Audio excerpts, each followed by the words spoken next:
6 Things About Islam.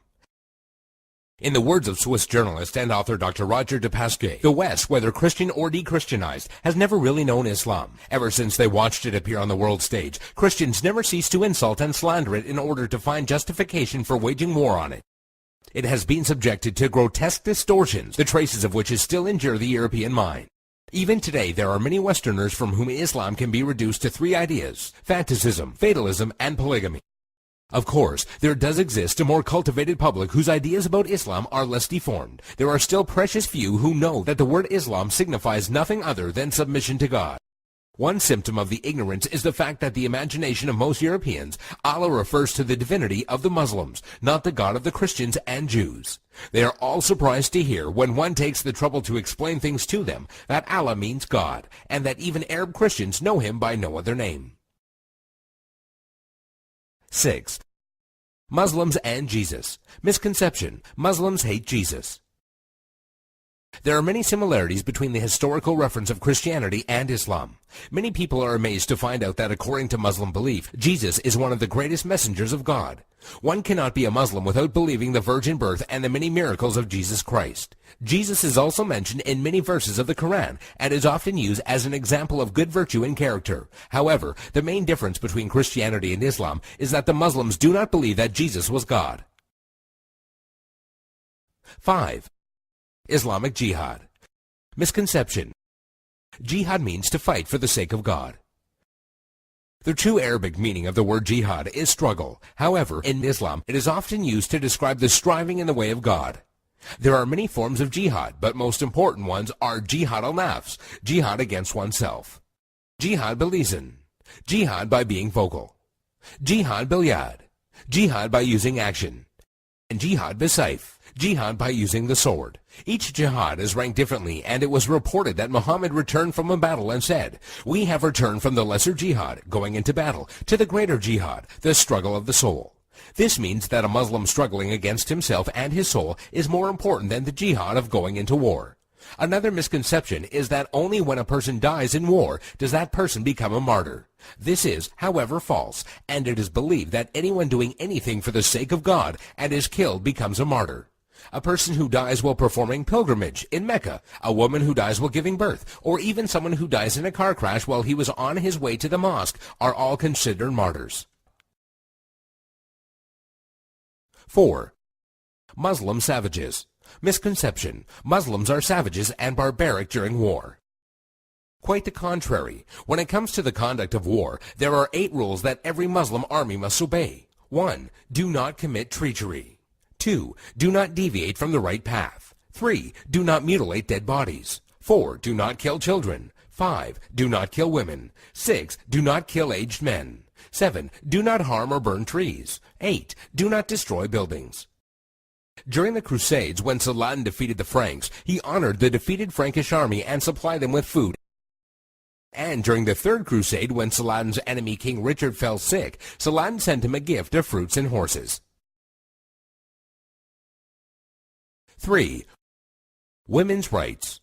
Misconception: Women have no rights. The image of a woman wearing a veil from head to toe, a woman who gets unfair justice, or a woman who is not allowed to drive, is an all too familiar notion when it comes to women treatment in Islam. And while there are Muslim countries in the world that do implement many harsh rulings against women, this should not be portrayed as Islamic law. Many of these countries have cultural differences that go against the teachings of Islam. It should be noted that during pre-Islam Arabia, women were used for fornication only and had no independence. The birth of a daughter in a family was considered humiliating, and the practice of female infanticide was uncontrolled. When Islam came back to being, verses in the Quran condemned the practice of female infanticide. Islam gave back many human rights to the women, and Muhammad was even reported saying that women are the twin halves of men. A Muslim woman is allowed to reject and accept any suitor for marriage, and has the right to seek divorce. There is nothing in Islam that forbids a Muslim woman from exiting her house and is allowed to drive. Also, in regards to education, a woman is obligated to seek knowledge, and it is considered a sin if she refuses. 2. By the sword. Misconception: Islam was spread by the sword. Historian Delasio Leary states, history makes it clear, however, that the legend of fanatical Muslims sweeping through the world and forcing Islam at the point of the sword upon conquered races is one of the most fantastically absurd myths that historians have ever repeated.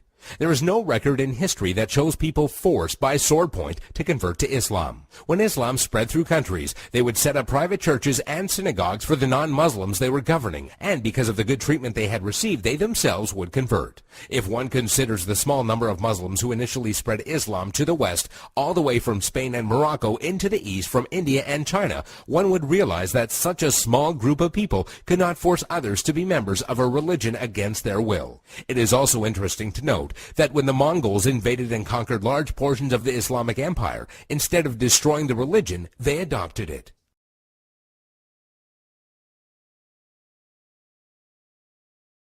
One. Islamic terrorism. Misconception: Muslims are terrorists.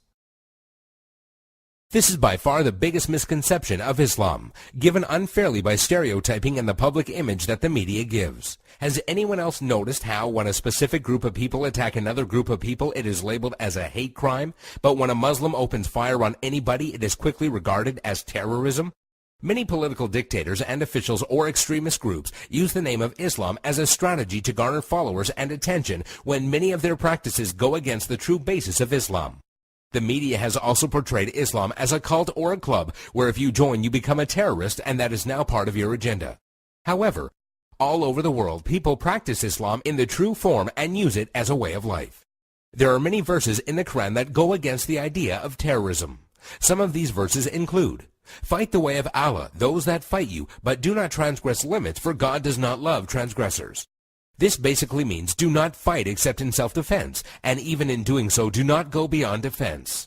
Another verse states, "If they seek peace, then you seek peace," which means do not attack people for no reason or kill innocent people. There is nowhere in Islam, whether it be in the Quran or the teachings of Muhammad, that promotes the killing of innocent people.